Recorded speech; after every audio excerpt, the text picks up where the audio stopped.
The Enchanted April by Elizabeth von Arnim. Chapter 9. That one of the two sitting rooms which Mrs. Fisher had taken for her own was a room of charm and character. She surveyed it with satisfaction on going into it after breakfast, and was glad it was hers. It had a tiled floor, and walls the color of pale honey, and inlaid furniture the color of amber, and mellow books, many in ivory or lemon-colored covers.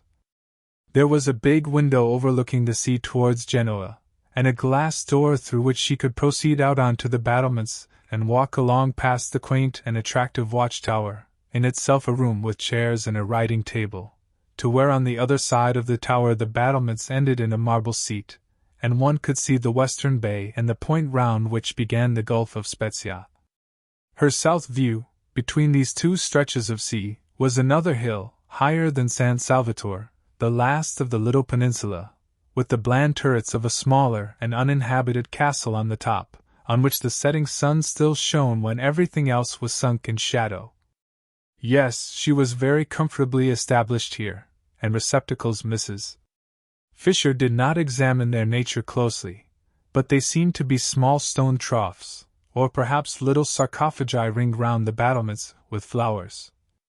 These battlements, she thought, considering them, would have been a perfect place for her to pace up and down gently in moments when she least felt the need of her stick, or to sit in on the marble seat, having first put a cushion on it, if there had not unfortunately been a second glass door opening onto them, destroying their complete privacy, spoiling her feeling that the place was only for her. The second door belonged to the round drawing-room, which both she and Lady Caroline had rejected as too dark. That room would probably be sat in by the women from Hampstead, and she was afraid they would not confine themselves to sitting in it, but would come out through the glass door and invade her battlements.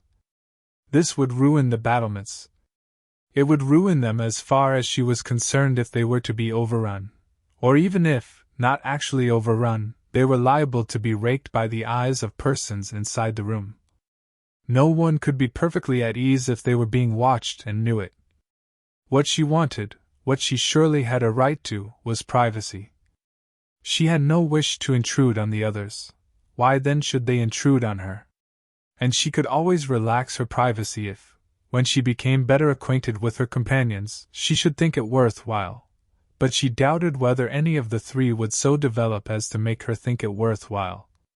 Hardly anything was really worth while, reflected Mrs. Fisher, except the past. It was astonishing, it was simply amazing, the superiority of the past to the present. Those friends of hers in London, solid persons of her own age, knew the same past that she knew, could talk about it with her, could compare it as she did with the tinkling present, and in remembering great men forget for a moment the trivial and barren young people who still, in spite of the war, seemed to litter the world in such numbers. She had not come away from these friends, these conversable right friends, in order to spend her time in Italy chatting with three persons of another generation and defective experience. She had come away merely to avoid the treacheries of a London April. It was true what she had told the two who came to Prince of Wales Terrace, that all she wished to do at San Salvatore was to sit by herself in the sun and remember. They knew this, for she had told them. It had been plainly expressed and clearly understood. Therefore she had a right to expect them to stay inside the round drawing-room and not to emerge interruptingly onto her battlements. But would they? The doubt spoilt her morning. It was only towards lunchtime that she saw a way to be quite safe, and ringing for Francesca, bade her, in slow and majestic Italian, shut the shutters of the glass door of the round drawing-room, and then, going with her into the room, which had become darker than ever in consequence, but also, Mrs. Fisher observed to Francesca, who was being voluble, would because of this very darkness remain agreeably cool, and after all there were the numerous slit windows in the walls to let in light, and it was nothing to do with her if they did not let it in. She directed the placing of a cabinet of curios across the door on its inside. This would discourage egress. Then she rang for Domenico, and caused him to move one of the flower-filled sarcophagi across the door on it. Outside. This would discourage ingress. No one, said Domenico, hesitating, will be able to use the door. No one, said Mrs. Fisher firmly, will wish to. She then retired to her sitting room, and from a chair placed where she could look straight onto them, gazed at her battlements, secured to her now completely, with calm pleasure. Being here, she reflected placidly, was much cheaper than being in an hotel and, if she could keep off the others, immeasurably more agreeable. She was paying for her rooms extremely pleasant rooms, now that she was arranged in them £3 a week, which came to about 8 shillings a day, battlements, watchtower and all.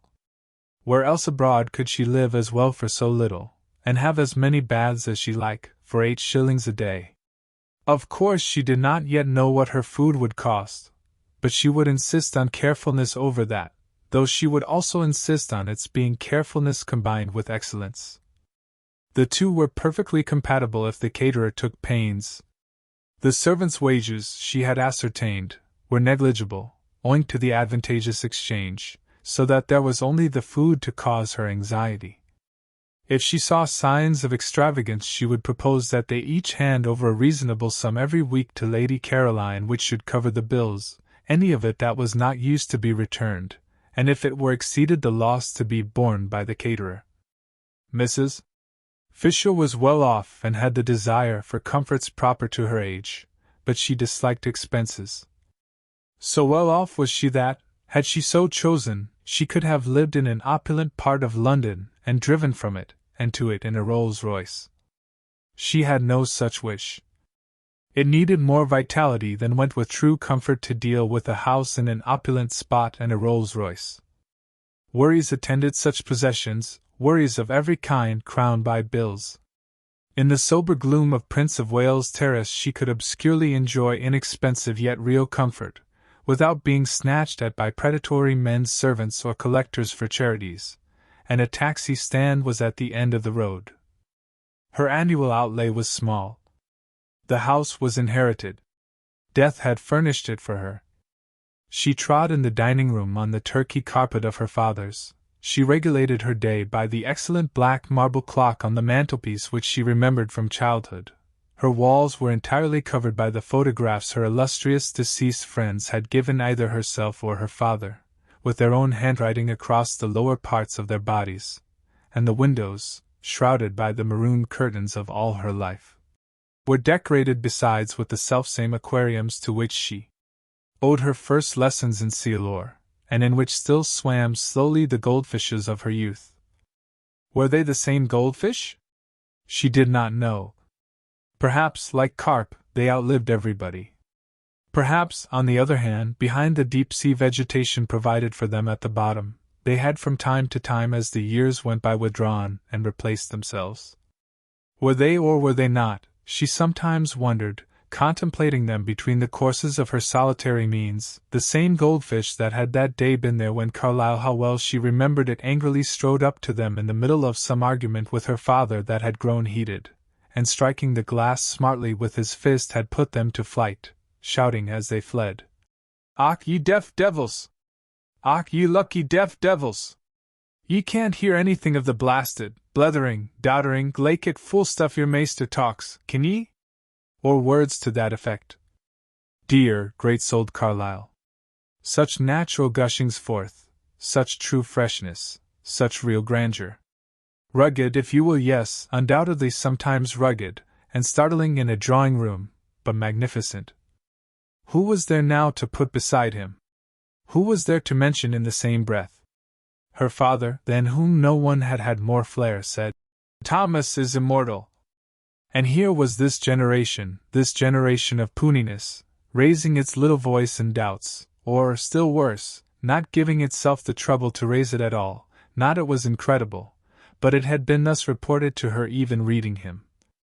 Mrs. Fisher did not read him either, but that was different. She had read him, she had certainly read him. Of course she had read him. There was Teufelsdrock, she quite well remembered a tailor called Teufelsdrock. So like Carlyle to call him that. Yes, she must have read him, though naturally details escaped her. The gong sounded. Lost in reminiscence, Mrs. Fisher had forgotten time, and hastened to her bedroom to wash her hands and smooth her hair. She did not wish to be late and set a bad example, and perhaps find her seat at the head of the table taken. One could put no trust in the manners of the younger generation, especially not in those of that Mrs. Wilkins. She was, however, the first to arrive in the dining room. Francesca in a white apron stood ready with an enormous dish of smoking hot, glistening macaroni, but nobody was there to eat it. Mrs. Fisher sat down, looking stern. Lax. Serve me, she said to Francesca, who showed a disposition to wait for the others. Francesca served her. Of the party she liked Mrs. Fisher least, in fact she did not like her at all. She was the only one of the four ladies who had not yet smiled. True, she was old, true, she was unbeautiful, true, she therefore had no reason to smile, but kind ladies smiled, reason or no. They smiled not because they were happy but because they wished to make happy. This one of the four ladies could not then, Francesca decided, be kind, so she handed her the macaroni, being unable to hide any of her feelings, morosely. It was very well cooked, but Mrs. Fisher had never cared for macaroni, especially not this long, worm-shaped variety.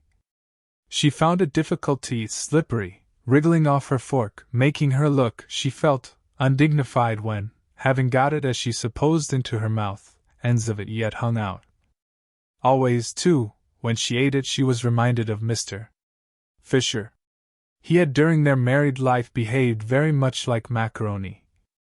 He had slipped, he had wriggled, he had made her feel undignified, and when at last she had got him safe, as she thought, there had invariably been little bits of him that still, as it were, hung out. Francesca from the sideboard watched Mrs.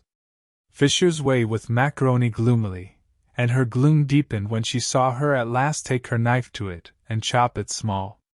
Mrs. Fisher really did not know how else to get hold of the stuff. She was aware that knives in this connection were improper, but one did finally lose patience. Macaroni was never allowed to appear on her table in London. Apart from its tiresomeness, she did not even like it, and she would tell Lady Caroline not to order it again. Years of practice, reflected Mrs. Fisher, chopping it up, years of actual living in Italy, would be necessary to learn the exact trick. Browning managed macaroni wonderfully. She remembered watching him one day when he came to lunch with her father, and a dish of it had been ordered as a compliment to his connection with Italy. Fascinating, the way it went in. No chasing round the plate, no slidings off the fork, no subsequent protrusions of loose ends, just one dig, one whisk, one thrust, one gulp, and lo, yet another poet had been nourished. "Shall I go and seek the young lady?" asked Francesca, unable any longer to look on a good macaroni being cut with a knife. Mrs. Fisher came out of her reminiscent reflections with difficulty. "She knows lunch is at 12:30, she said. "They all know." "She may be asleep," said Francesca. "The other ladies are further away, but this one is not far away." "Beat the gong again, then," said Mrs. Fisher. What manners, she thought, what manners? It was not an hotel, and considerations were due. She must say she was surprised at Mrs. Arbuthnot, who had not looked like somebody unpunctual. Lady Caroline, too, she had seemed amiable and courteous, whatever else she might be. From the other one, of course, she expected nothing. Francesca fetched the gong, and took it out into the garden and advanced, beating it as she advanced, close up to Lady Caroline, who, still stretched in her low chair, waited till she had done, and then turned her head and in the sweetest tones poured forth what appeared to be music but was really invective. Francesca did not recognize the liquid flow as invective. How was she to, when it came out sounding like that? And with her face all smiles, for she could not but smile when she looked at this young lady, she told her the macaroni was getting cold. "When I do not come to meals it is because I do not wish to come to meals," said the irritated Scrap. "And you will not in future disturb me." "Is she ill?" asked Francesca, sympathetic but unable to stop smiling. Never had she seen hair so beautiful. Like pure flax, like the hair of northern babes. On such a little head only blessing could rest, on such a little head the nimbus of the holiest saints could fitly be placed. Scrap shut her eyes and refused to answer. In this she was injudicious, for its effect was to convince Francesca, who hurried away full of concern to tell Mrs. Fisher that she was indisposed. And Mrs. Fisher, being prevented, she explained, from going out to Lady Caroline herself because of her stick, sent the two others instead, who had come in at that moment heated and breathless and full of excuses, while she herself proceeded to the next course, which was a very well-made omelette, bursting most agreeably at both its ends with young green peas. "Serve me," she directed Francesca, who again showed a disposition to wait for the others. "Oh, why won't they leave me alone? Oh, why won't they leave me alone?" Scrap asked herself when she heard more scrunchings on the little pebbles which took the place of grass, and therefore knew someone else was approaching. She kept her eyes tight shut this time. Why should she go in to lunch if she didn't want to? This wasn't a private house. She was in no way tangled up in duties towards a tiresome hostess. For all practical purposes San Salvatore was an hotel, and she ought to be let alone to eat or not to eat exactly as if she really had been in an hotel. But the unfortunate Scrap could not just sit still and close her eyes without rousing that desire to stroke and pet in her beholders with which she was only too familiar. Even the cook had patted her. And now a gentle hand, how well she knew and how much she dreaded gentle hands, was placed on her forehead. "I'm afraid you're not well," said a voice that was not Mrs. Fisher's, and therefore must belong to one of the originals. "I have a headache," murmured Scrap. Perhaps it was best to say that. Perhaps it was the shortest cut to peace. "I'm so sorry," said Mrs. Arbuthnot softly, for it was her hand being gentle. "And I," said Scrap to herself, "who thought if I came here I would escape mothers." "Don't you think some tea would do you good?" asked Mrs. Arbuthnot tenderly. Tea? The idea was abhorrent to Scrap. In this heat to be drinking tea in the middle of the day. "No," she murmured. "I expect what would really be best for her," said another voice, "is to be left quiet." "How sensible," thought Scrap, and raised the eyelashes of one eye just enough to peep through and see who was speaking. It was the freckled original. The dark one, then, was the one with the hand. The freckled one rose in her esteem. "But I can't bear to think of you with a headache and nothing being done for it," said Mrs. Arbuthnot. "Would a cup of strong black coffee?" Scrap said no more. She waited, motionless and dumb, till Mrs. Arbuthnot should remove her hand.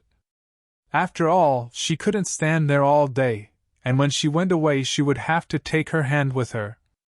"I do think," said the freckled one, "that she wants nothing except quiet." And perhaps the freckled one pulled the one with the hand by the sleeve, for the hold on Scrap's forehead relaxed, and after a minute's silence, during which no doubt she was being contemplated, she was always being contemplated, the footsteps began to scrunch the pebbles again, and grew fainter, and were gone. "Lady Caroline has a headache," said Mrs. Arbuthnot, re-entering the dining room and sitting down in her place next to Mrs. Fisher. "I can't persuade her to have even a little tea, or some black coffee. Do you know what aspirin is in Italian?" "The proper remedy for headaches," said Mrs.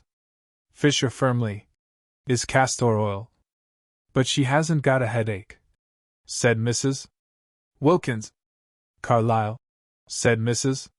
Fisher, who had finished her omelette and had leisure, while she waited for the next course, to talk, suffered at one period terribly from headaches, and he constantly took castor oil as a remedy. He took it, I should say, almost to excess, and called it, I remember, in his interesting way, the oil of sorrow. My father said it colored for a time his whole attitude to life, his whole philosophy. But that was because he took too much. What Lady Caroline wants is one dose, and one only. It is a mistake to keep on taking castor oil. Do you know the Italian for it? Asked Mrs. Arbuthnot. Ah, that I'm afraid I don't. However, she would know. You can ask her.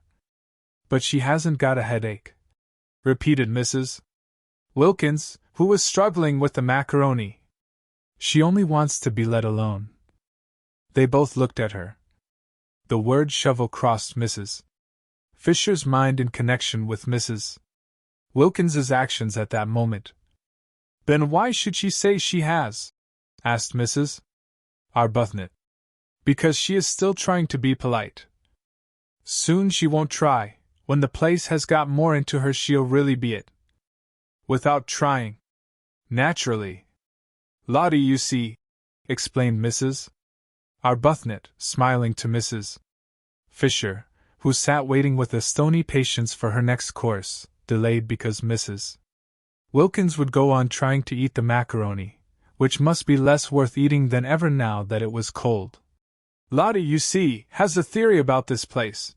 But Mrs. Fisher had no wish to hear any theory of Mrs. Wilkins's. I am sure I don't know, she interrupted, looking severely at Mrs. Wilkins. Why you should assume Lady Caroline is not telling the truth. I don't assume, I know, said Mrs. Wilkins. And pray how do you know? Asked Mrs. Fisher icily, for Mrs.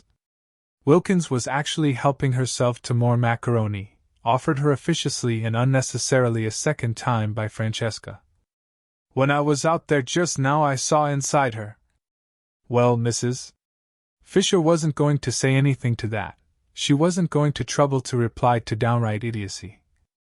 Instead, she sharply rapped the little table gong by her side, though there was Francesca standing at the sideboard, and said, for she would wait no longer for her next course, "Serve me." And Francesca, it must have been wilful, offered her the macaroni again.